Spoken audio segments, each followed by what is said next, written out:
Welcome. Need some gentle help with getting to sleep? You are in the right place and have made an excellent decision to listen to a compilation of facts combined to tell a bedtime story for sleepy adults. New Year events around the world to make you sleep. Here goes then. Part 1. The countdown begins. Times Square and the world's midnight stages. The clock strikes midnight somewhere on Earth every single hour of December 31st. But there is one moment, one place, that has become the beating heart of the world's collective countdown. Times Square in New York City. More than 1 million people crowd into the glittering canyon of skyscrapers, their breath rising in plumes against the winter air, eyes fixed on a single illuminated ball descending from the top of one Times Square. This ritual has played out for over a century. And tonight, as the final seconds of another year slip away, the world watches. The Times Square ball drop began in 1907, a practical solution to a modern problem. New York had banned fireworks in the heart of Manhattan, so the owners of the New York Times building needed a new way to mark midnight on New Year's Eve. They commissioned an iron and wood sphere, 5 feet in diameter, adorned with 100 incandescent bulbs. It weighed 700 pounds. The ball descended down a flagpole as crowds below roared, and a tradition was born. Over the decades, the ball has been redesigned 6 times. Today's version is 12 feet across, weighs nearly 12,000 pounds, and is covered in more than 2,700 Waterford crystal triangles, illuminated by over 32,000 LEDs capable of displaying a kaleidoscope of 16 million colors. Yet for all its technological evolution, the essence remains the same. A shared moment of anticipation, a collective breath held as numbers flash on screens and voices merge into a single chant. The energy in Times Square on New Year's Eve is overwhelming. People begin arriving in the early afternoon, staking out spots behind metal barricades that stretch for blocks. There are no public restrooms along the route. There is nowhere to sit. The temperature often hovers just above freezing, and yet they stay, bundled in layers, waving foam hats emblazoned with the coming year's digits. Street vendors weave through the outer edges of the crowd, selling roasted chestnuts and pretzels, the smell of salt and caramelized sugar mixing with diesel fumes and cold concrete.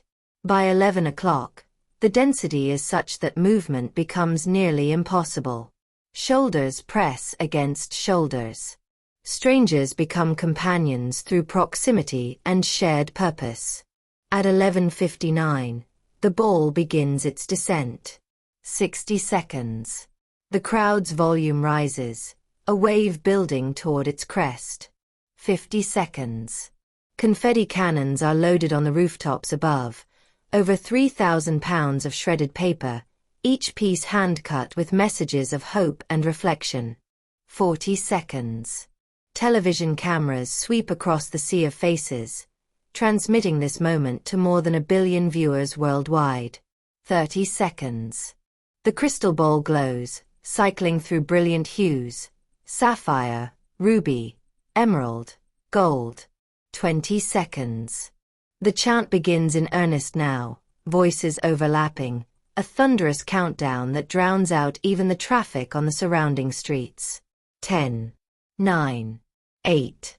The numbers appear in glowing digits on every screen, every phone, every illuminated surface. 7, 6, 5, 4, 3, 2, 1. Midnight. The ball reaches its resting place. Confetti erupts, a blizzard of color cascading through the spotlit air. Strangers kiss. Friends embrace. The song begins. It's Auld Lang Syne, that Scottish poem set to music, a melody of remembrance and forward motion. Should old acquaintance be forgot, and never brought to mind? For 90 seconds, Times Square is a cathedral of noise and light, a human chorus celebrating the simplest of transitions, the turn of a calendar page. But Times Square is not alone in this ritual. Across the globe, other cities stage their own midnight spectacles, each reflecting local culture and ambition. In London, more than 100,000 people line the Thames embankment to watch fireworks burst above the London Eye. The display is synchronized to music, classical, pop, and patriotic themes woven together, and each year's show has a narrative theme. The fireworks are launched from barges on the river and from the rooftops of buildings along the South Bank. The show lasts approximately 12 minutes, and the cost runs into the millions of pounds. It is one of the most watched New Year's events on British television, drawing audiences of over 12 million. The sound of the explosions echoes off the stone facades of Parliament and the bridges, a percussion that can be felt in the chest. In Dubai, the Burj Khalifa, the tallest building on Earth at over 800 meters, becomes a vertical canvas for light and fire. LED screens wrap around the tower's exterior, displaying animations and messages in Arabic and English, while fireworks launch from multiple points along its height. The spectacle is visible for miles across the desert city, and the Dubai government promotes the event as a symbol of the Emirates' modernity and ambition. Hundreds of thousands gather in downtown Dubai, filling the plazas around the tower and the adjacent fountain, which itself performs a choreographed water dance set to music. The celebration is live-streamed globally, and the footage is shared millions of times within hours. Sydney, Australia holds a unique position in this global relay. It is among the first major cities to greet the new year. The Sydney Harbour Bridge becomes the focal point, with fireworks launched from its arch and from barges positioned in the harbour. The Opera House glows with projected light, its distinctive white sails serving as a screen for images and patterns. More than 1 million people line the harbour's edge, some having arrived at dawn to claim prime viewing spots on the rocks and grass of the foreshore parks. The City of Sydney spends months planning the event, which includes 2 displays: a family-friendly show at 9 o'clock and the main midnight event. The midnight fireworks use over 8 tons of explosives and last roughly 12 minutes. Indigenous Australian themes are often woven into the ceremony, acknowledging the Gadigal people and their connection to the land. These grand urban spectacles share common elements: crowds, fire, music, light, but they also reveal something deeper. They are acts of collective imagination, moments when a city or a nation decides to make visible its hopes, its identity, its place in the world. Governments invest in these events because they know the images will travel, shaping perceptions and building civic pride. For the individuals in the crowd, though, the meaning is more personal. It is the feeling of being part of something larger, of marking time not alone but in the company of thousands or millions. It is the exhilaration of noise and spectacle after a long year of routine. It is the permission to shout, to celebrate, to let go. As the echoes of midnight fade in New York, London, Dubai, and Sydney, the focus shifts elsewhere, to places where celebrations unfold in quieter, older ways, where the turn of the year is marked not with fireworks but with fire, water, sound, and silence. And so we turn from the world's grand stages to the traditions that play out in homes, temples, and village squares. Rituals shaped not by television cameras, but by centuries of belief and practice. Part 2. Bells, gongs, and the sound of transition. Japan, Spain, and Denmark. In Japan, the new year arrives not with explosions but with the deep, resonant sound of temple bells ringing 108 times. This is Joya no Kane, the tolling of the bells, and it begins just before midnight on December 31st. The number is not arbitrary. In Buddhist tradition, humans are said to be burdened by 108 earthly desires, bonno in Japanese, including greed, anger, and foolishness. Each strike of the bell is meant to dispel one of these afflictions, cleansing the listener and preparing them for a fresh start. The bells are enormous, cast from bronze, and their tone is low and warm, a sound that seems to vibrate not just in the air but in the bones.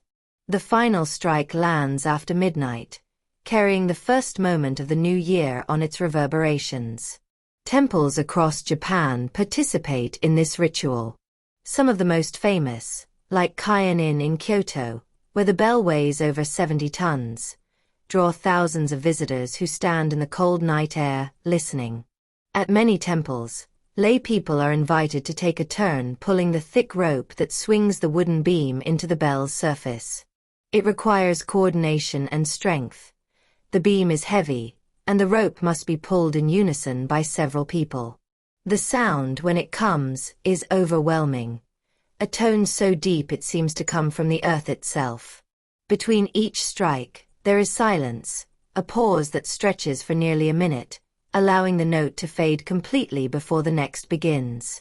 This pacing is intentional.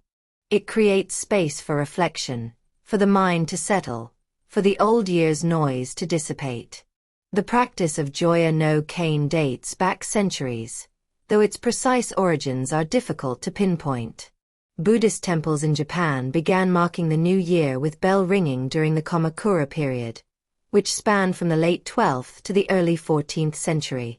The ritual was formalized over time, and by the Edo period, beginning in the early 1600s, it had become a widespread national tradition.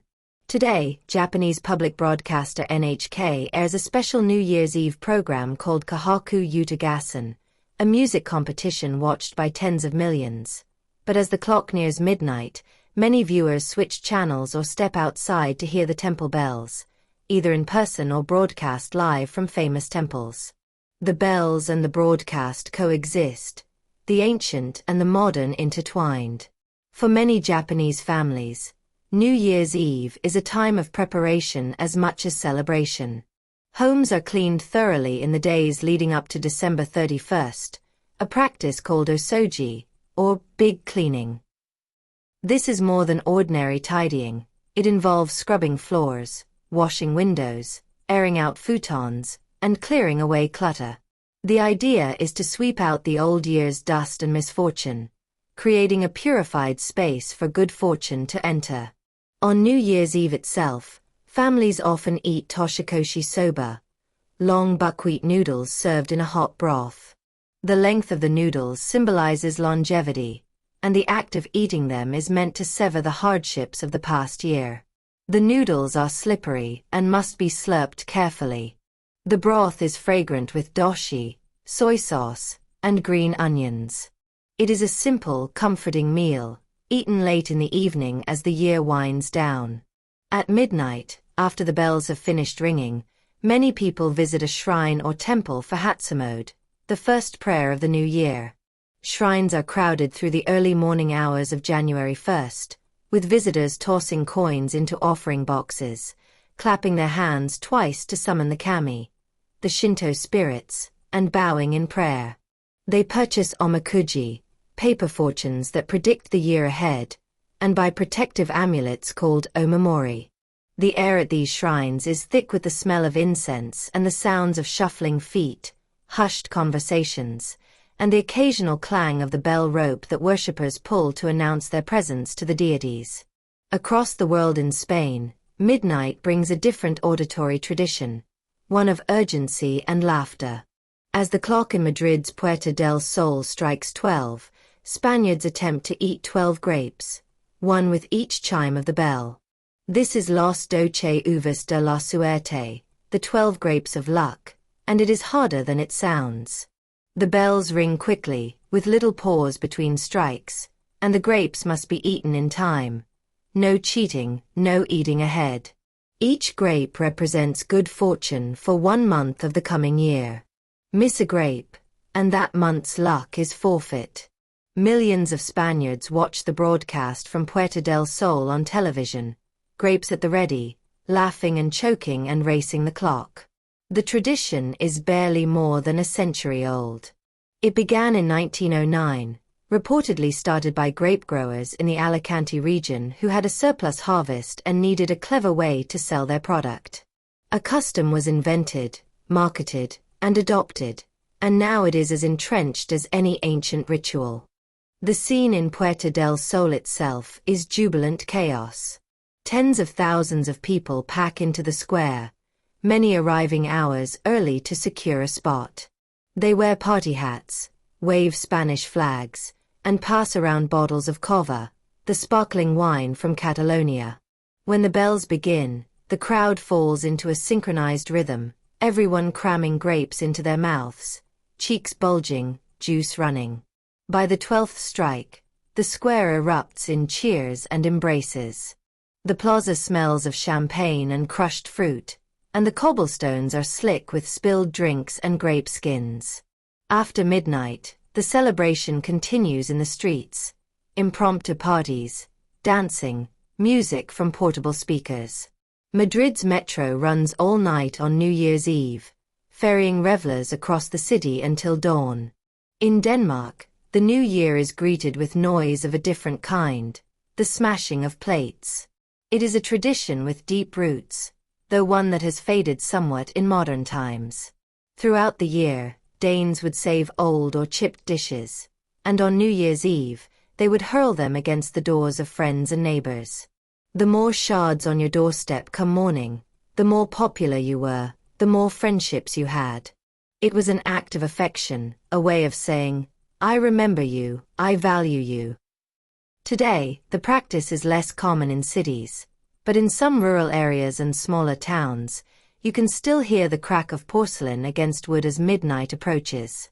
There is also the Danish tradition of jumping off chairs at the stroke of midnight, literally leaping from a piece of furniture into the new year, a playful, physical gesture of embracing change. Families gather in living rooms, climb onto dining chairs or sofas, and at the count of 0, they jump together, landing with laughter and the thud of feet on wooden floors. These sonic traditions, bells in Japan, grapes and cheers in Spain, smashing plates and jumping in Denmark, remind us that sound is a language of transition. It marks the boundary between past and future, the old and the new. Whether solemn or playful, these sounds are shared, communal acts that bind people together in time, even across oceans and cultures. From sound, we move to fire and light, the most ancient of all human symbols for hope, renewal, and the banishing of darkness. Part 3. Fire, Flames, and Purification. Scotland, Ecuador, and the Philippines. Fire has been humanity's companion since before we had calendars, before we named the days or counted the years. It cooks our food, warms our homes, and keeps the night at bay. So it is perhaps no surprise that when we mark the passage of time, we turn to flame, to burn away the old, to illuminate the new, to transform what was into light and ash. In Scotland, Ecuador, and the Philippines, fire takes center stage on New Year's Eve, each culture shaping it to their own meaning. Scotland's New Year celebration is called Hogmanay, a word whose origins remain mysterious despite centuries of scholarly debate. Some trace it to Old French, others to Norse, but the meaning has long since been absorbed into Scottish identity. Hogmanay is more than a single night. It is a multi-day festival, though December 31st remains the focal point. In Edinburgh, the capital, the city hosts one of Europe's largest New Year street parties. Prince's Street closes to traffic, and stages are erected for live music. Over 100,000 people gather, many having purchased tickets in advance, as the event is now formally managed and ticketed. At midnight, fireworks explode over Edinburgh Castle, the ancient fortress perched on volcanic rock above the city, its stone walls floodlit in dramatic colors. The fireworks reflect off the castle's battlements and cascade down toward the gardens below, while the crowd sings Auld Lang Syne, arms crossed and linked in the traditional way, swaying together as Robert Burns's words rise into the cold Scottish air. But Edinburgh's official celebration is a modern invention, dating only to the 1990s. The older, deeper tradition of Hogmanay lives in smaller towns and rural communities, where customs have been passed down through generations. One of the most striking is the torchlight procession, best exemplified by the town of Stonehaven, south of Aberdeen. On New Year's Eve, residents and visitors gather on the high street, each carrying a wire cage filled with combustible material. Newspapers, rags, wood shavings, attached to a long handle or chain. At a signal, the cages are set alight, and the procession begins. Participants swing the fireballs in wide arcs over their heads, creating circles of flame as they march through the streets toward the harbor. The light from dozens of blazing spheres turns the night orange, and sparks shower down onto the cobblestones. The spectacle is said to have its roots in ancient pagan rituals meant to ward off evil spirits and purify the community for the coming year, though the exact origins are lost to time. What remains is the visceral thrill of fire in motion, the smell of burning materials, the heat against the winter air, and the collective bravery, or madness, required to whirl flames around your head in a crowd. Another Hogmanay tradition is first footing, the practice of being the first person to cross a friend's or neighbor's threshold after midnight. The first foot should ideally be a tall, dark-haired man. Why that is, no one quite remembers, though theories abound about Viking raids and symbolic protection. And the first foot should bring gifts: coal for the fire, shortbread for the table, whiskey for toasting, and salt for luck. The first foot is welcomed with warmth, offered a drink, and the exchange is meant to bring good fortune to the household for the year ahead. In practice, first footing often becomes an excuse for extended visiting, with groups moving from house to house through the early morning hours, sharing drinks and laughter until the sun rises. Across the Atlantic in Ecuador, fire takes a more symbolic and, at times, surreal form. In the days leading up to New Year's Eve, the streets of Ecuadorian cities and towns fill with life-sized effigies called Años Viejos, old years. These figures are constructed from wood, straw, paper, and old clothing, and they represent the dying year. Some are generic: a cartoonish old man, a skeleton, a devil, while others are topical, modeled after politicians, celebrities, or public figures who define the past 12 months.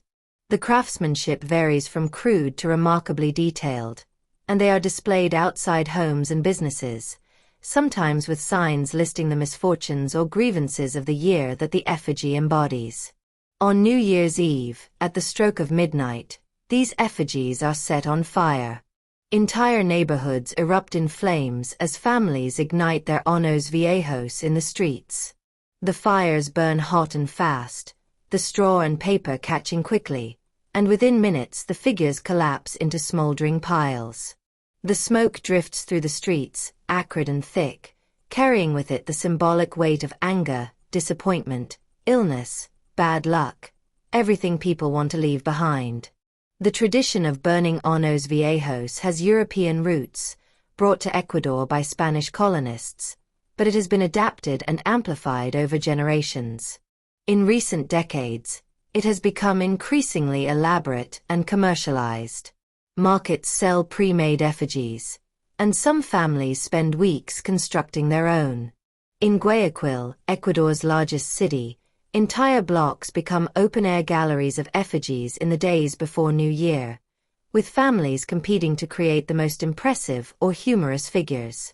On New Year's Eve itself, the city's streets are impassable in places, choked with smoke and crowds. Fireworks add to the chaos, and the sound of explosions mixes with music blaring from speakers and the shouts of revelers. It is loud, messy, and cathartic, a collective exorcism of the past year's burdens.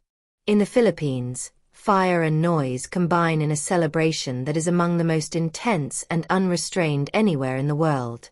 Filipinos believe that loud sounds and bright lights at midnight scare away evil spirits and bring good luck. So New Year's Eve in Manila and other cities becomes a thunderous, dazzling assault on the senses. Fireworks are everywhere, not just professional displays, but private citizens lighting rockets, firecrackers, and Roman candles in their driveways, on rooftops, in the middle of residential streets. The government issues warnings every year about the dangers, and hospitals brace for an influx of injuries. Burns, severed fingers, eye trauma, but the tradition persists. The sound begins well before midnight, a sporadic popping and crackling that builds in intensity as the clock approaches 12. By 11:30, the noise is constant, overlapping explosions that make conversation impossible. At midnight, the city erupts. The sky fills with light, red, green, gold, white, and the air becomes thick with smoke and the smell of gunpowder. Car horns blare, pots and pans are banged together, and church bells ring. For 10, 15, 20 minutes, the din is unrelenting. The tradition has roots in both indigenous Filipino beliefs and the influence of Chinese settlers, who brought their own New Year customs involving firecrackers and noise. Over time, these traditions merged and intensified. The Philippine government has made efforts to regulate the sale and use of fireworks, and in recent years, some communities have organized centralized public displays to reduce private firework use, but cultural momentum is strong. For many Filipinos, the noise and light are non-negotiable. They are the sound of hope, the fire of renewal, the defiant announcement that a new year has arrived. Fire, whether swung through Scottish streets, burning effigies in Ecuadorian plazas, or exploding in Manila's night sky, is transformation made visible. It consumes, purifies, illuminates. It is dangerous and beautiful, ancient and immediate. And when the flames die down and the smoke clears, what remains is the quiet certainty that something has changed, that a line has been crossed, that the new year has begun. As the fires fade, we turn to another element equally essential to life and renewal: water, which cleanses, blesses, and carries wishes into the current of time. Part 4. Water, Wishes, and Renewal. Brazil, Russia, and Thailand. Water is the universal solvent, the substance that makes life possible, the element that cleanses and renews. From the ancient ritual baths of river civilizations to modern baptisms, water has always symbolized purification and rebirth. So when the calendar turns, many cultures turn to water, to immerse themselves, to make offerings, to wash away the past and welcome the future. In Brazil, Russia, and Thailand, water flows through New Year traditions in ways both sacred and joyful. In Brazil, New Year's Eve is called Réveillon, and while the entire country celebrates, nowhere does so with more spectacle than Rio de Janeiro. The beaches of Copacabana become the gathering place for millions, locals and tourists alike, who dress in white, the color of peace and renewal. As midnight approaches, the beach transforms into a sea of white fabric moving against the dark Atlantic. The tradition of wearing white on New Year's Eve is said to come from Umbanda and Candomblé, Afro-Brazilian religions that blend African, indigenous, and Catholic elements. White represents Oxala, the deity of creation and purity, and wearing it is a gesture of respect and hope. But the most striking tradition at Copacabana involves offerings to Yemanja, the goddess of the sea, known as the Queen of the Ocean. She is a powerful figure in Afro-Brazilian spirituality, associated with motherhood, fertility, and protection. Devotees wade into the waves carrying flowers, perfumes, jewelry, mirrors, and small boats laden with gifts.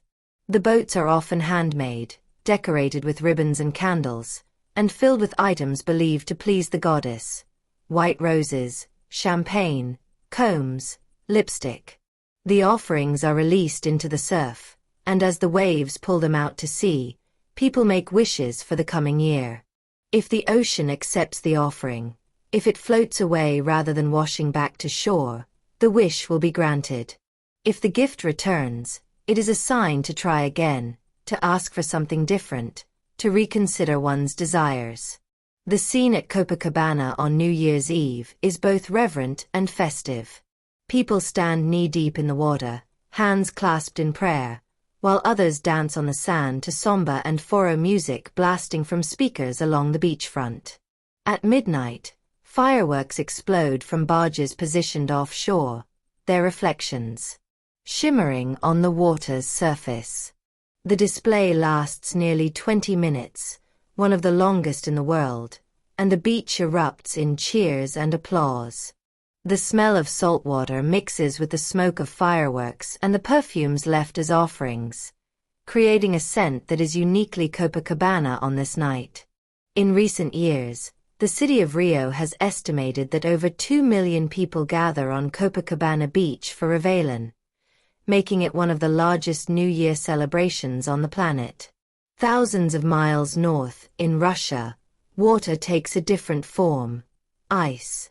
The Russian New Year, celebrated on January 1st according to the Gregorian calendar, is one of the country's most important holidays, eclipsing even Christmas in cultural significance. While the official New Year's Eve in Moscow features fireworks and celebrations in Red Square, a unique tradition unfolds in the days immediately after Orthodox Epiphany, celebrated on January 19th. On this night, Orthodox Christians commemorate the baptism of Jesus in the Jordan River by plunging into icy water.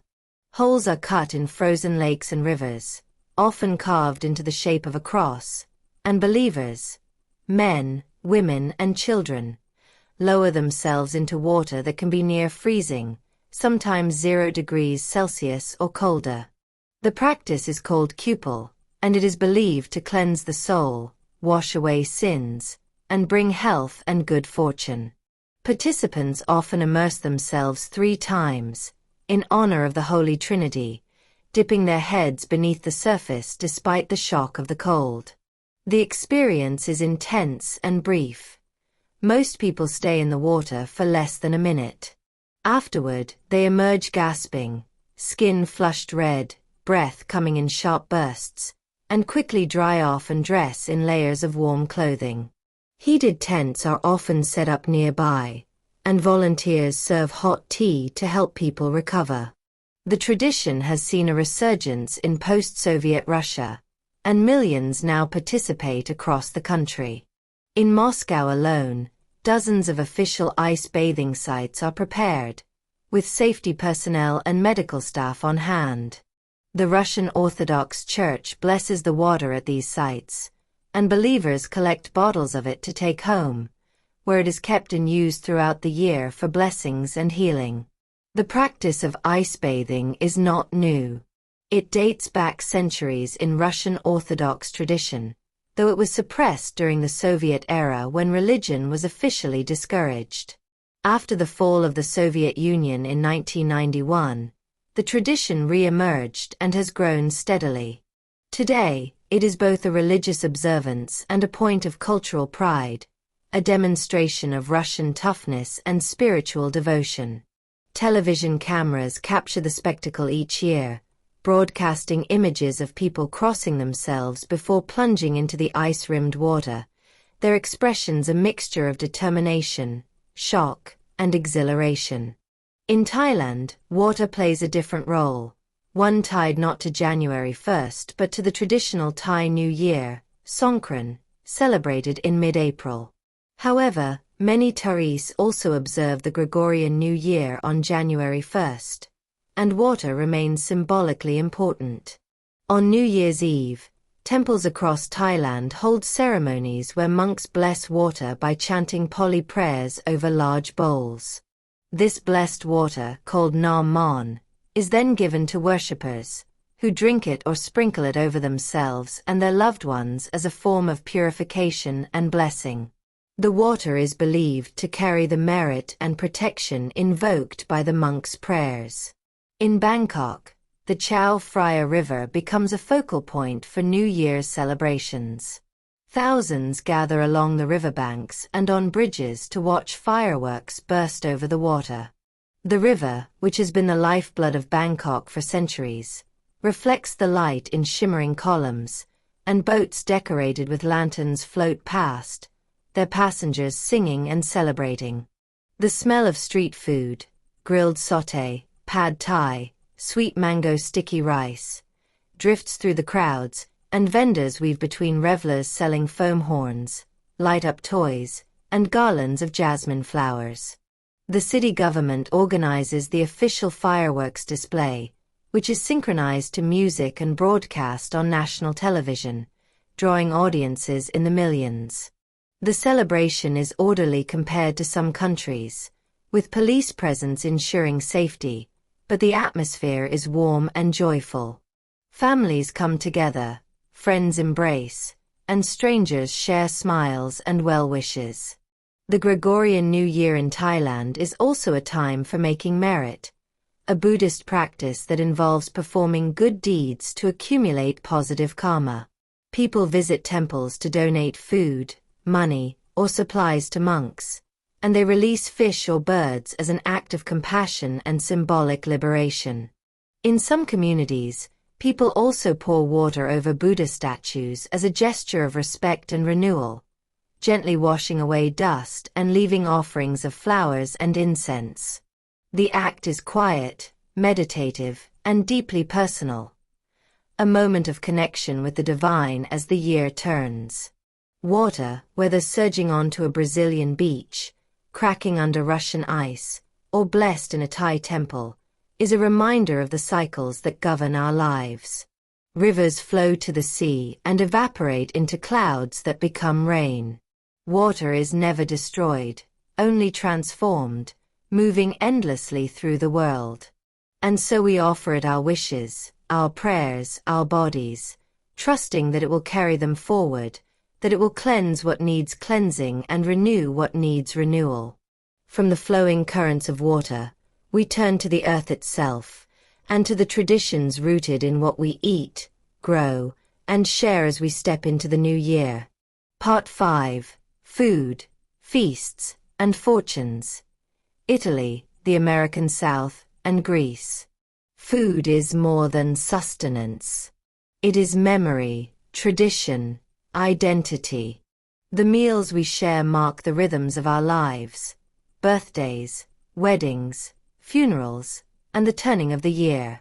On New Year's Eve and New Year's Day, tables around the world groan under the weight of dishes chosen not just for flavor but for symbolism, each ingredient carrying a wish, a promise, a hope for the months ahead. In Italy, the American South, and Greece, what you eat on the first day of the year is believed to shape your fortune, and the kitchen becomes a place of both celebration and ritual. In Italy, the stroke of midnight on New Year's Eve is incomplete without a plate of lentils. These small coin-shaped legumes represent money, prosperity, and good fortune, and eating them as the year begins is said to ensure financial success in the months to come. The tradition is so widespread that nearly every Italian household prepares lentils on December 31st, often served with cocchino, a rich, fatty pork sausage from the Modena region. The sausage must be boiled for hours until tender, and when sliced, it reveals a moist, coarse-textured interior flecked with fat and spices. The combination of lentils and cocchino is hearty, warming, and deeply satisfying, a meal designed for the cold depths of winter. The lentil tradition has practical roots. Lentils are inexpensive, shelf-stable, and nutritious, making them accessible to families of all economic levels. But their symbolic association with wealth is ancient, possibly dating back to Roman times when small pouches of lentils were given as gifts with the hope that they would transform into gold. In modern Italy, the tradition has become so entrenched that grocery stores stock mountains of lentils in the weeks leading up to New Year, and recipes for lenticchie e cocchino are passed down through generations. Some families add a twist, serving the lentils with zampone, a stuffed pig's trotter, instead of sausage, or pairing them with sparkling wine and panettone, the sweet, dome-shaped Christmas cake studded with candied fruit. The meal is typically eaten late, well after midnight, once the fireworks have faded and the champagne toasts have been made. Families gather around the table, plates piled high, and eat slowly, savoring the warmth and the company. The lentils are often cooked with garlic, tomato, and a bay leaf, creating a thick, flavorful stew that clings to the spoon. Outside, the streets may still echo with the sound of firecrackers and distant music, but inside, the atmosphere is quieter, more intimate. This is the moment when the new year truly begins, not with noise and spectacle, but with nourishment and togetherness. Across the Atlantic, in the American South, A similar belief in the power of food shapes New Year's Day. The meal is traditional, almost ritualistic: black-eyed peas, collard greens, and cornbread. Each component has its role. The black-eyed peas represent coins and good luck. The more you eat, the more prosperous your year will be. Collard greens symbolize paper money, their broad green leaves standing in for dollar bills. Cornbread represents gold. Together, the three form a trifecta of financial fortune, and to skip any one of them is to court bad luck. The tradition of eating black-eyed peas on New Year's Day is often traced to the Civil War era. One story, perhaps apocryphal, claims that during General Sherman's march through the South, Union troops pillaged food supplies but left behind black-eyed peas and salted pork, considering them animal feed. Confederate soldiers and civilians, facing starvation, subsisted on these humble ingredients and came to view them as lucky food that had sustained them when all else was taken. Another theory ties the tradition to African culinary practices brought to the South by enslaved people, for whom black-eyed peas were a staple. Whatever the origin, the custom has endured, and for many Southern families, New Year's Day without black-eyed peas is unthinkable. The peas are typically cooked slowly with a ham hock or bacon, onions, and spices, creating a rich, smoky broth. They are served over rice, a dish known as hoppin' john, or alongside the greens and cornbread. Collard greens are simmered for hours with pork fat until they are tender and silky, their bitterness mellowed into something savory and complex. The cornbread is made fresh, golden and crumbly, often baked in a cast-iron skillet so the edges turn crisp and the center stays moist. The meal is filling, comforting, and deeply rooted in place. It tastes like history, like survival, like home. In many Southern households, the meal is served in the early afternoon of January 1st, after church services or leisurely mornings spent recovering from the previous night's celebrations. Families gather around tables laden with food, and the conversation flows easily. Talk of the year past, hopes for the year ahead, laughter and storytelling. The smell of simmering greens and cornbread fills the house, mingling with the scent of strong coffee and sweet tea. For those who have left the South, preparing this meal becomes a way of maintaining connection, of carrying tradition forward even in distant cities and unfamiliar kitchens. In Greece, the new year brings vassilopita, a sweet cake or bread baked with a coin hidden inside. The cake is named after Saint Basil, or Agios Vasilis, who is honored on January 1st and is considered the Greek equivalent of Santa Claus, bringing gifts to children. Vassilopita is traditionally cut at midnight on New Year's Eve or on New Year's Day, and the person who finds the coin in their slice is said to be blessed with good luck for the entire year. The cutting ceremony is formal and symbolic. The head of the household makes the sign of the cross over the cake with a knife, then cuts the first slice for Christ, the second for the Virgin Mary, the third for Saint Basil, and the fourth for the house itself.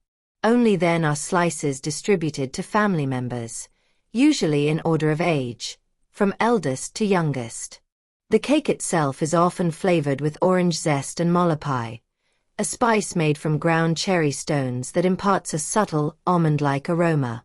Some versions are more like bread than cake, less sweet and denser in texture, while others are rich and buttery, dusted with powdered sugar and decorated with blanched almonds arranged in the shape of the New Year's numerals.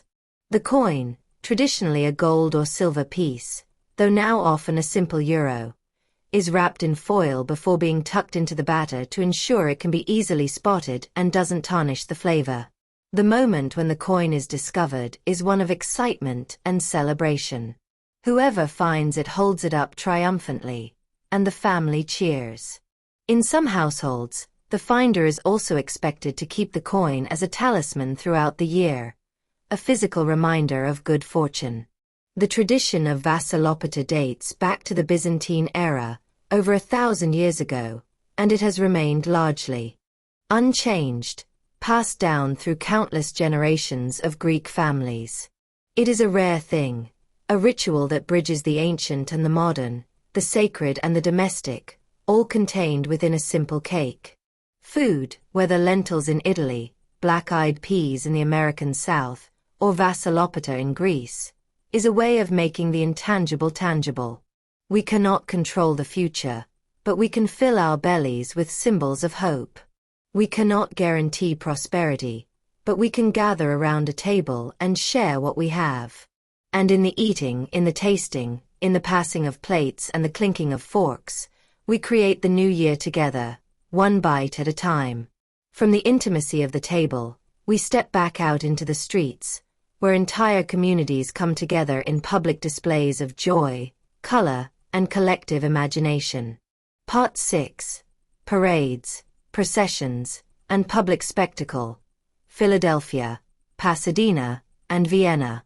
The day after New Year's Eve, when the fireworks have been cleared away and the confetti swept from the streets, many cities stage elaborate parades. Processions that transform public spaces into theaters of pageantry, music, and communal pride. These events are less about marking midnight than about celebrating the new year in daylight, with all the exuberance and creativity that communities can muster. In Philadelphia, Pasadena, and Vienna, New Year's Day belongs to the parade, and thousands line the streets to watch. In Philadelphia, January 1st means the Mummers Parade, one of the oldest and most distinctive folk festivals in the United States. The Mummers are organized into clubs: Comic, Fancy, Fancy Brigade, String Band, and Wench Brigade, and each has its own style, its own traditions, its own approach to spectacle. They spend the entire year preparing costumes, rehearsing routines, and building elaborate props. The parade begins early on New Year's morning, typically around 9 o'clock, and runs for more than 10 hours as thousands of performers make their way up Broad Street towards City Hall. The weather is often bitterly cold, but the Mummers perform regardless, their breath visible in the frigid air, their sequined costumes catching the pale winter light.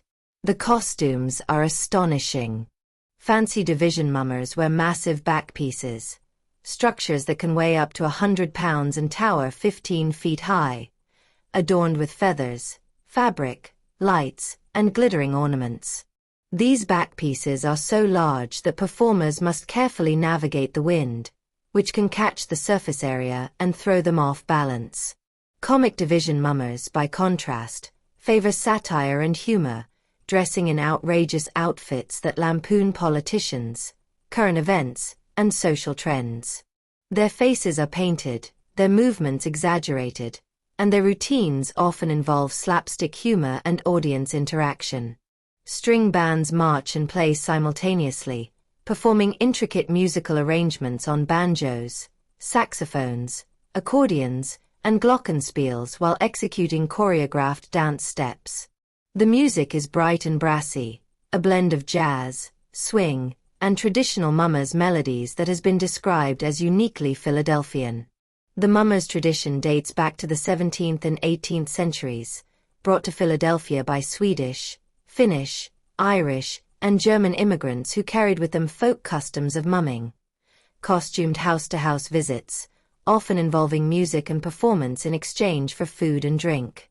Over time, these disparate traditions merged and evolved, and by the late 19th century, the celebrations had grown unruly, with rival groups clashing in the streets. In 1901, the city of Philadelphia officially organized the first Mummers Parade as a way to channel the energy into a structured, celebratory event. The parade has continued every year since, except during major disruptions like World War II and the pandemic years of the early 2020s. Today, it draws tens of thousands of spectators who line Broad Street, bundled in coats and scarves, cheering as the Mummers strut past. The parade is broadcast live on local television, and for many Philadelphians, watching the Mummers is as essential to New Year's Day as the meal that follows. 3,000 miles west, in Pasadena, California, the Rose Parade unfolds under very different skies. The weather in Southern California on January 1st is typically mild, even warm, and the parade route along Colorado Boulevard is lined with palm trees and jacarandas. The Rose Parade, officially known as the Tournament of Roses, began in 1890, conceived by members of Pasadena's Valley Hunt Club who wanted to showcase California's winter sunshine to their friends and relatives back east, where snow and ice still blanketed the ground. The original parade featured horse-drawn carriages decorated with flowers, and a rose-adorned festival queen. The event was a success, and it grew steadily over the decades, adding marching bands, equestrian units, and eventually the elaborate floats that have become its hallmark. Today's Rose Parade floats are engineering marvels. Each one is built on a steel chassis and covered entirely in flowers, seeds, bark, leaves, and other natural materials. No paint, no artificial color. The process takes months. Volunteer decorators, working in shifts, glue tens of thousands of individual blooms onto the float surfaces in the days leading up to the parade. Roses, carnations, orchids, marigolds, and chrysanthemums are arranged in intricate patterns to create images of animals, landscapes, characters, and abstract designs. Some floats feature animatronics, moving figures powered by hydraulics, while others incorporate waterfalls, spinning elements, or performers who ride atop the structure, waving to the crowd. The largest floats can be 55 feet long, 18 feet wide, and weigh up to 30 tons. They move at a stately pace down the 5.5-mile route, and the scent of fresh flowers drifts through the air, mingling with the smell of sunscreen and popcorn from vendors along the parade route. The Rose Parade attracts enormous audiences.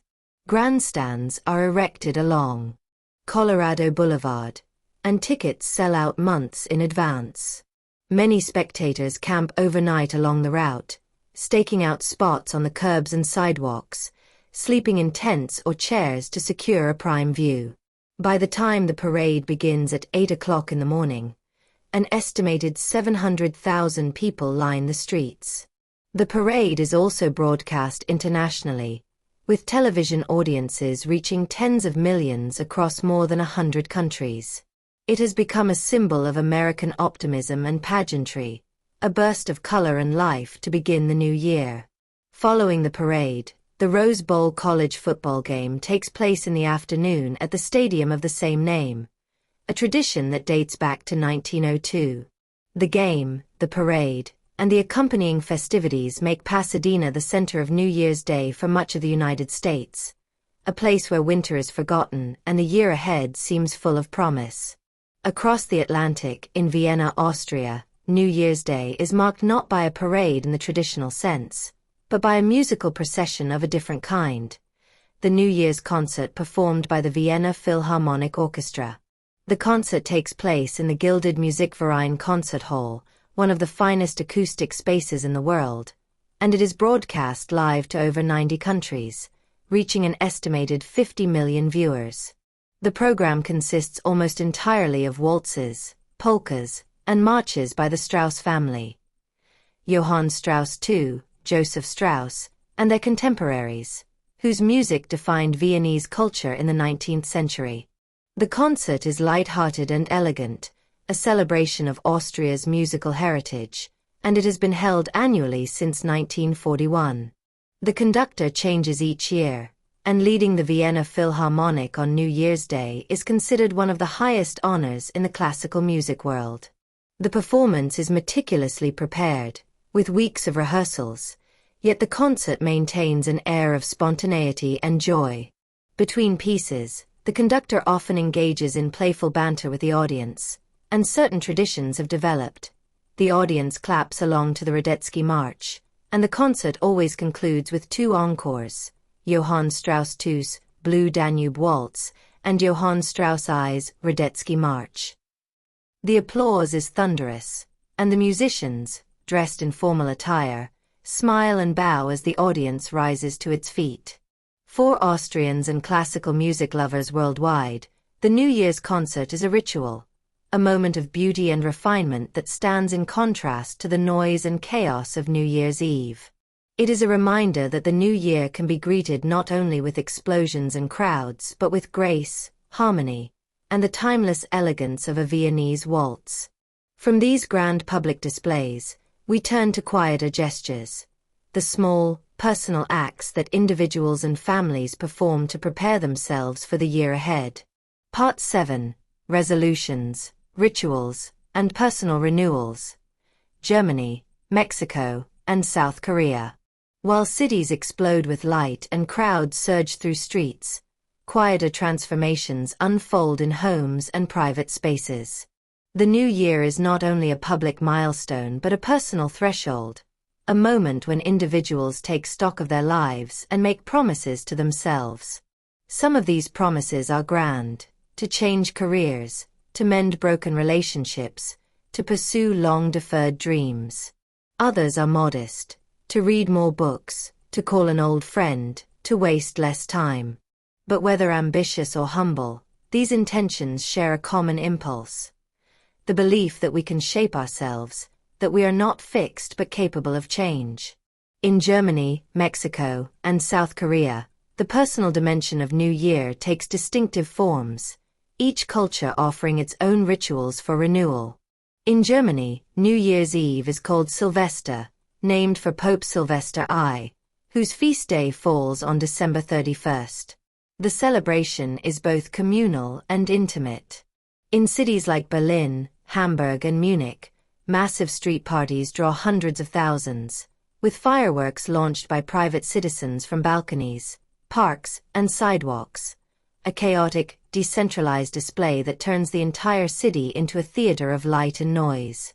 But within homes, a quieter tradition unfolds: Blagiessen, or lead pouring, a form of fortune-telling that has been practiced for generations. The ritual is simple. Small pieces of lead or tin are melted in a spoon held over a candle flame until they become liquid. Then the molten metal is quickly poured into a bowl of cold water. The metal solidifies instantly into strange, abstract shapes, and these shapes are interpreted to predict the future. A heart might signify love, a ship, travel, a ball, luck rolling your way. A fragmented shape, challenges ahead. The interpretations are often ambiguous, open to imagination, and part of the pleasure lies in debating what the shapes mean. Friends and family members take turns, laughing at the bizarre forms that emerge, finding omens in the twisted metal. In recent years, the practice has faced challenges. Lead is toxic, and concerns about health and environmental safety led to a ban on lead-based Blagiessen sets in the European Union starting in 2018. Manufacturers have since produced tin or wax alternatives, and while purists argue it is not quite the same, the ritual continues, adapted to modern sensibilities. The essence remains: a moment of playful divination, a way of confronting the unknown future with curiosity rather than fear. Germans also have a tradition of making New Year's resolutions, Neujahrsvorsatz, and surveys suggest that more than half of Germans make at least one resolution each year. The most common are familiar to anyone, anywhere: lose weight, exercise more, quit smoking, spend less money, spend more time with family. But there is a particularly German approach to these resolutions: a cultural emphasis on self-improvement through discipline and structure. Gyms see a surge in January memberships, bookstores promote self-help titles, and wellness programs advertise fresh start packages. The resolutions are often written down, shared with friends or family as a form of accountability. And yet, as in every culture, most resolutions fade by February, quietly abandoned as the routines of ordinary life reassert themselves. The failure is not cynical, though. It is human, a recognition that change is difficult, that intentions are not the same as actions, and that trying, even unsuccessfully, has its own value. In Mexico, the new year is greeted with a tradition that blends hope, humor, and a touch of magical thinking: the wearing of colored underwear. The color chosen depends on what one wishes to attract in the coming year. Red underwear is for love and passion, meant to ignite or rekindle romance. Yellow is for money and prosperity, a bright, optimistic hue that promises financial success. White is for peace and harmony, a desire for calm and balance. Green is for health and well-being. The underwear must be new, purchased specifically for New Year's Eve, and worn as midnight strikes. It is a small private gesture, hidden beneath clothing, known only to the wearer, unless, of course, it becomes a topic of conversation at a New Year's party, which it often does, sparking laughter and comparisons. The tradition is not limited to underwear. Some Mexicans also carry out other symbolic acts as the clock strikes 12. One involves walking around the block with a suitcase, an action believed to ensure travel in the year ahead. The more enthusiastically you walk, the farther you will go. Another tradition is to eat 12 grapes at midnight, one for each chime of the clock, a custom borrowed from Spain but adopted widely in Mexico and across Latin America.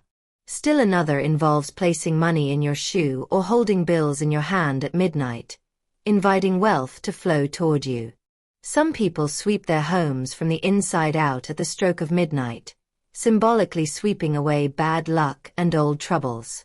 Others throw a bucket of water out the front door, washing away the past. These rituals are not religious in the formal sense, nor are they backed by ancient texts or official institutions. They are folk practices, passed down through families, embellished and adapted with each generation. They exist in the realm of superstition and hope, a way of exerting symbolic control over an uncertain future. And they work, not because magic is real, but because they give people something to do, a way to participate in the turning of the year, a sense that they have taken action, however small, to shape what comes next. In South Korea, the New Year is marked by both the Gregorian calendar on January 1st and the Lunar New Year, called Seollal, which falls in late January or early February. The Gregorian New Year is increasingly celebrated with Western-style parties, countdowns, and fireworks, but many Koreans also observe traditional customs. One of the most significant is the practice of sebi, a deep bow performed by younger people to their elders as a sign of respect and gratitude. Children bow to their parents and grandparents, offering wishes for health and happiness in the new year, and in return, they receive blessings and often money in small silk pouches, called seberetan. The gesture is formal, the bow low and deliberate, hands placed one over the other in front of the body. It is a moment of connection between generations, an acknowledgement of the bonds that sustain families. On New Year's Day, many Koreans also eat taekguk, a soup made with sliced rice cakes, beef broth, and garnished with thin strips of egg, seaweed, and sometimes dumplings. The rice cakes are cut into thin oval discs that resemble coins, symbolizing prosperity. Eating taekguk is said to add 1 year to your age. In traditional Korean age reckoning, everyone becomes a year older on New Year's Day, regardless of their actual birth date, a custom that has only recently begun to shift toward the international system of calculating age by birth year. The soup is simple but deeply comforting, the rice cakes soft and chewy, the broth savory and clean. It is eaten on the morning of January 1st, often after visiting a temple or shrine, and it serves as both nourishment and ritual, a way of welcoming the new year into the body. South Koreans also engage in the practice of watching the sunrise on New Year's Day. Thousands travel to the eastern coast, to beaches and promontories where the sun first touches Korean soil. The most famous site is Haedoji, at Gyeongdongjin Beach, where crowds gather in the pre-dawn darkness, waiting for the first light. When the sun finally breaks the horizon, rising from the waters of the East Sea, people cheer, bow, and make wishes. The sunrise is seen as a symbol of renewal, the literal beginning of the New Year's light, and witnessing it is considered auspicious. The air is cold, the wind sharp off the water, and many people have been standing for hours, but the moment the sun appears, all discomfort fades. It is a shared experience, a collective greeting of the New Year's first dawn. These personal rituals, Whether pouring molten metal in Germany, wearing colored underwear in Mexico, or bowing to elders in South Korea, are acts of intention. They are ways of saying, I am here, I am ready, I am participating in the turn of time. They are small ceremonies of hope, performed in private or in the company of loved ones, and they remind us that the new year is not only something that happens to us but something we create, one gesture, one choice, one moment at a time. As personal intentions are set and private rituals completed, we step into the earliest hours and days of the new year, where ancient beliefs about beginnings shape behavior and tradition. Part 8. Omens, Superstitions, and the First Moments, Romania, Estonia, and Colombia. The first moments of the new year are believed, in many cultures, to carry special weight. What you do, whom you see, what enters your home. These details are not merely incidental but prophetic, setting the tone for all the months that follow. This belief in the significance of beginnings is ancient, rooted in the idea that time is not uniform but marked by thresholds, and that crossing a threshold with care and intention can influence what lies beyond. In Romania, Estonia, and Colombia, the first hours and days of January are governed by customs designed to invite good fortune and ward off misfortune, each tradition shaped by local folklore and centuries of accumulated wisdom. In Romania, New Year's Eve and New Year's Day are rich with superstition. One of the most enduring is the practice of plăguțărul, or little plough, a ritual performed by groups of young people who go from house to house on New Year's Eve or early New Year's Day, singing traditional songs and cracking whips to symbolically awaken the earth and ensure a prosperous agricultural year. The songs are long, rhythmic, and full of blessings for the household, wishes for abundant harvests, healthy livestock, and strong children. In rural areas, the performers are often accompanied by a real horse-drawn plough. Others take along a miniature wooden plough decorated with ribbons and bells, and they simulate ploughing motions as they sing. The homeowner is expected to reward them with money, food, or drink, and in return, the household receives the blessing of the ritual. Another Romanian tradition centers on who enters your home first on New Year's Day. The first guest, called the first foot, should ideally be a man, preferably one who is healthy, successful, and of good character. His arrival is thought to carry the qualities he embodies into the household for the year ahead. If the first visitor is a woman, or someone considered unlucky, it could bode poorly. To control for this, some families arrange in advance for a trusted male friend or relative to be the first to knock on the door after midnight. When he arrives, he should bring gifts, bread, salt, money, or a green branch, and he should enter with his right foot first, never his left, which is considered inauspicious. These details matter. They are not taken lightly. Romanians also believe that what you do on New Year's Day sets a pattern for the rest of the year. If you work, you will work all year. If you cry, you will cry often. If you quarrel, you will quarrel throughout the months ahead. Therefore, New Year's Day is meant to be peaceful, joyful, and free from labor. Families gather, eat well, and avoid conflict. The atmosphere is deliberately harmonious, a collective effort to begin the year on the right note. This belief is not unique to Romania, but the degree to which it shapes behavior is striking. People genuinely try to be kind, patient, and generous on this day, not out of obligation but out of conviction that it matters. In Estonia, the new year is approached with a different kind of superstition, one tied to abundance and excess. It is believed that you should eat 7, 9, or 12 meals on New Year's Day. The exact number varies by family and region, but the principle is the same. The more you eat, the more strength and prosperity you will have in the year ahead. This does not mean 7 full feasts, of course. The meals are often small, a piece of bread, a bowl of soup, a slice of cake, but they must be consumed throughout the day, each one acknowledged and counted. The tradition reflects Estonia's agricultural past, when food security was uncertain and eating well on New Year's Day was both a celebration of survival and a hopeful invocation of future plenty. The number 7 is particularly significant in Estonian folklore, appearing in many contexts beyond New Year. It is considered lucky, complete, and powerful. 9, an odd number, is also favored. 12 corresponds to the months of the year, making it a natural choice for a ritual meant to bless each month with abundance. The specifics matter less than the intention: to fill the body, to honor food, to express gratitude and hope through the act of eating. Estonians also practice a form of divination on New Year's Eve, using molten wax or lead, similar to the German Blagiessen, but they have their own interpretations and meanings. The shapes that form in the water are examined carefully, and their shadows, cast by candlelight onto a wall, are studied for clues about the future. A bird might mean travel or freedom, a tree, growth and stability, a broken or jagged shape, obstacles or challenges.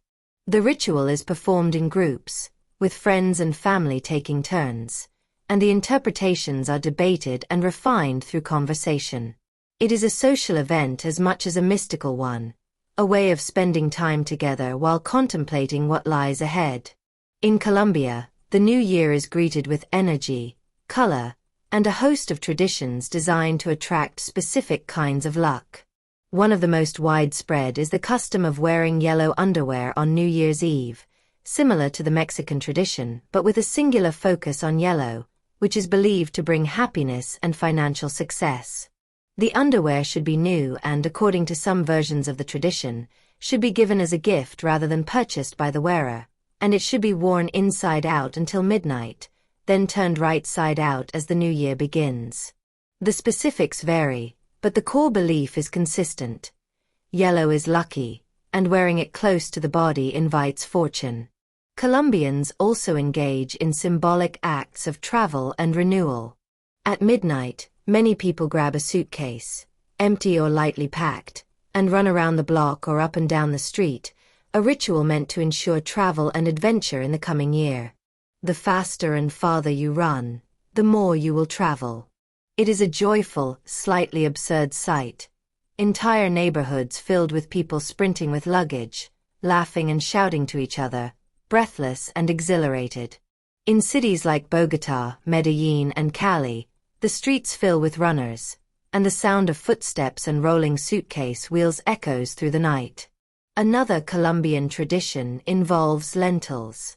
At midnight, people hold a handful of lentils, sometimes in their pockets, sometimes in their hands, as a symbol of prosperity, similar to the Italian custom. Some Colombians also scatter lentils around their homes or place them in bowls near the front door. The lentils represent coins, and their presence is meant to draw wealth into the household. After midnight, some people even eat a spoonful of lentils, raw or cooked, as a direct ingestion of prosperity. And then there are the dolls, Onos Viejos, like in Ecuador, but with a distinctly Colombian twist.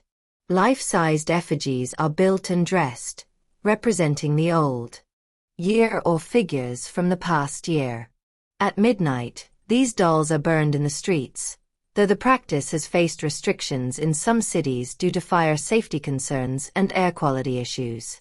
In response, some communities have organized centralized burning sites where people can bring their effigies to be incinerated in a controlled setting, while others have shifted to symbolic burnings or non-flammable representations. The core ritual remains: letting go, burning away, clearing space for the new. What unites these Romanian, Estonian, and Colombian traditions is the belief that the new year is not a passive event but an active opportunity. The first moments matter. The first meals, the first guests, the first steps taken, all of these carry meaning, and all can be shaped with intention. It is a worldview that grants agency to ritual, that sees the boundary between years as porous and responsive to human action. And while the specific customs vary widely, the underlying principle is universal. We want to begin well, we want to start with hope, and we believe, however tentatively, that how we begin might influence where we end up. From these superstitions and omens, we move toward the quieter end of our journey. Reflections on time, memory, and what it means to mark a new beginning in an ever-turning world. Part 9. Reflection, Gratitude, and Letting Go. Netherlands, China, and Turkey. As the noise of midnight fades and the first days of January unfold, a different mood settles in, one of reflection, gratitude, and the careful work of letting go. The new year is not only about looking forward but also about looking back, acknowledging what was, honoring what has passed, and making peace with what cannot be changed. In the Netherlands, China, and Turkey, the turn of the year includes moments dedicated to this quieter, more contemplative work. Practices that create space for memory, for thankfulness, and for release. In the Netherlands, New Year's Eve is called Oudejaarsavond, and while the night includes fireworks and celebrations, there is also a tradition of reflection that takes place before the festivities begin. Many Dutch families gather in the evening to share a meal and talk about the year that is ending. This is not a formal ceremony, but rather an informal practice, a conversational ritual. People recount the year's significant moments: births, deaths, weddings, graduations, travels, challenges overcome, losses endured. The tone is honest and open. There is laughter and there are tears. It is a way of bearing witness to the passage of time, of acknowledging that the year was not just a collection of days but a story with weight and meaning. Some families write down these reflections, recording them in journals or letters that are saved and revisited in future years. Others simply speak, letting the words hang in the air before moving on to the next topic. The practice has no official name, no prescribed format, but it is widespread, passed down through generations as a way of marking the transition with awareness rather than just excitement. It is a recognition that before you step into the new, you must acknowledge the old, not to dwell in it, but to honor it, to give it its due. After the meal and the conversation, Dutch families often go outside to watch or set off fireworks. The Netherlands has a unique relationship with New Year's fireworks. Until recent years, they were legal for private use and wildly popular, turning the entire country into a cacophony of explosions from midnight until the early hours. The scale was extraordinary. The Dutch spent tens of millions of euros on fireworks each year, and the night sky over cities like Amsterdam, Rotterdam, and The Hague glowed orange with the light of countless rockets and firecrackers. However, concerns about injuries, fires, and air pollution led to increasing regulations, and as of 2020, many municipalities began banning consumer fireworks, encouraging people to attend organized public displays instead. The change has been met with mixed feelings. Some welcome the safety and environmental benefits, while others mourn the loss of a tradition that felt quintessentially Dutch, a night when ordinary people could create their own spectacle. In China, the Gregorian New Year on January 1st is a relatively minor holiday compared to the Lunar New Year, or Spring Festival, which falls in late January or early February and is the most important celebration of the Chinese calendar. However, January 1st is still observed as a public holiday, and many Chinese people use the day for rest, family gatherings, and quiet reflection. In recent decades, it has also become a time for expressing gratitude, particularly through the exchange of New Year's greeting cards and digital messages. The greetings often include wishes for health, prosperity, and happiness, but they also carry expressions of thanks, acknowledgement of friendships, appreciation for support received during the past year, recognition of kindness and effort. This emphasis on gratitude is not unique to New Year, but it takes on particular resonance at the turn of the calendar. The practice reflects Confucian values of reciprocity and respect for relationships, the understanding that we are all embedded in networks of obligation and care. To thank someone at New Year is to acknowledge that your year was shaped by others, that you did not navigate time alone. In Chinese cities, The days leading up to and following January 1st see a surge in messages sent via WeChat and other platforms, digital expressions of connection that span the country and the world, linking families separated by distance and time zones. For Chinese students and workers living far from home, New Year's Day is often a time of longing and remembrance. If the Spring Festival is the time for reunion, the Gregorian New Year is the time for acknowledging separation, for feeling the weight of distance, and for finding ways to bridge it through words and gestures.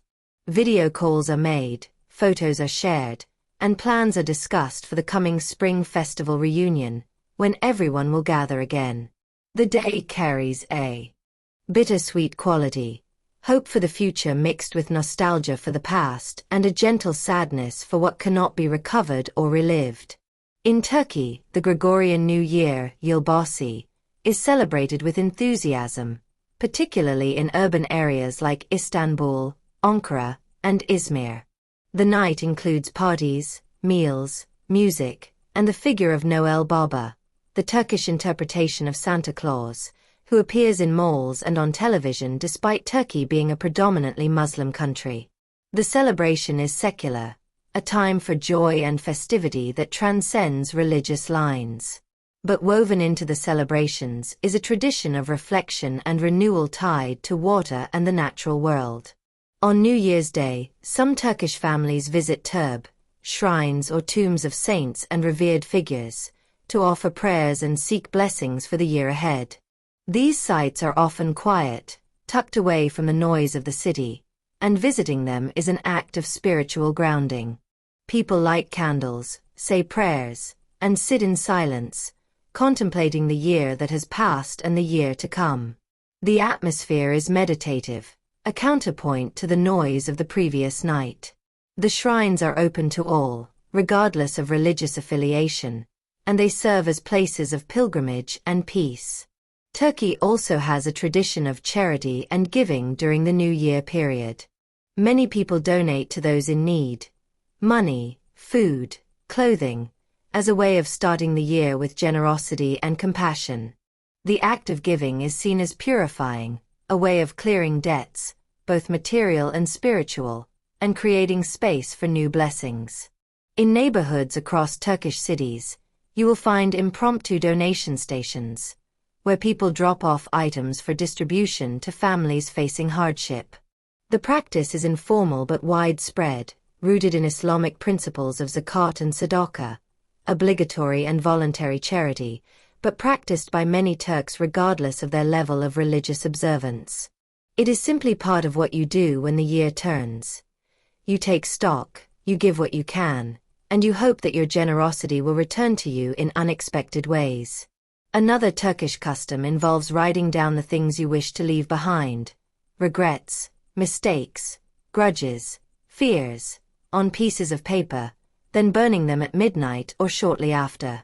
The act of burning is symbolic, a physical representation of release and transformation. The paper curls and blackens, and the words written on it disappear into smoke and ash. What remains is a sense of lightness, of unburdening, of having actively participated in the process of letting go. The ritual is not ancient. It appears to have emerged in recent decades, possibly influenced by global New Age practices, but it has been adopted and adapted by many Turks, particularly younger generations, who find in it a meaningful way to mark the transition. These practices, Dutch conversations, Chinese gratitude, Turkish charity and release, share a common thread. They make room for the new by honoring and releasing the old. They acknowledge that time is not just a forward march but a cycle of accumulation and shedding, of receiving and giving, of holding on and letting go. The new year is not a blank slate. It is built on the foundation of all the years before it. But it is also an opportunity to choose what we carry forward and what we leave behind, to be intentional about the weight we bear and the direction we face. As the early days of January stretch out, as routines begin to reassert themselves and the novelty of the new year starts to fade, these moments of reflection become anchors, reminders that the turn of the calendar was not just a party, not just a spectacle, but a threshold crossed with thought and care. And in that crossing, something changed. Not everything, perhaps, but something. And now, as the world settles into the rhythm of a new year, we arrive at the final reflection. A meditation on what unites us across borders, languages, and customs, and what it means to begin again, together, under the same turning sky. Part 10. The Turning of Time. A Universal Moment. There is something remarkable about the fact that on one night, across thousands of miles and countless time zones, billions of people pause to mark the same transition. We do not agree on much. We speak different languages, worship different gods, organize our societies in different ways, and hold different visions of what the future should look like. And yet, when the calendar turns from December 31st to January 1st, we are united in the simple act of acknowledging that time has moved forward, that one cycle has ended and another has begun. The number itself, the year, is arbitrary in many ways. Different cultures have different calendars. The Chinese calendar, the Islamic calendar, the Hebrew calendar, the Hindu calendar. All of these mark time according to different systems, different starting points, different rhythms. The Gregorian calendar, the one that places New Year's Day on January 1st, is not universal by any intrinsic logic. It is a product of history, of papal decree, of colonial expansion, of global commerce and communication. It became the dominant calendar not because it is more correct than others, but because it is the one that was spread, adopted, and standardized by the forces that shaped the modern world. And yet, for all its arbitrariness, the moment has weight. When midnight arrives in your time zone, something shifts. The year on the calendar changes. Documents will be dated differently. Contracts will reference a new number. Children will learn to write a different digit when they write the date at the top of their schoolwork. It is a collective fiction in a sense, a shared agreement that this moment matters. But fictions, when believed collectively, become real. They shape behavior, create meaning, organize life. What is striking is not that we mark the new year, but how we mark it. We do not, as a species, approach this transition with solemnity and silence. We do not retreat into private contemplation and quiet prayer. Instead, we explode. We gather in massive crowds. We make noise. So much noise that it can be heard. From miles away, noise that frightens animals and sets off car alarms and echoes through empty streets long after the source has faded. We launch fire into the sky. We drink, we dance, we kiss strangers.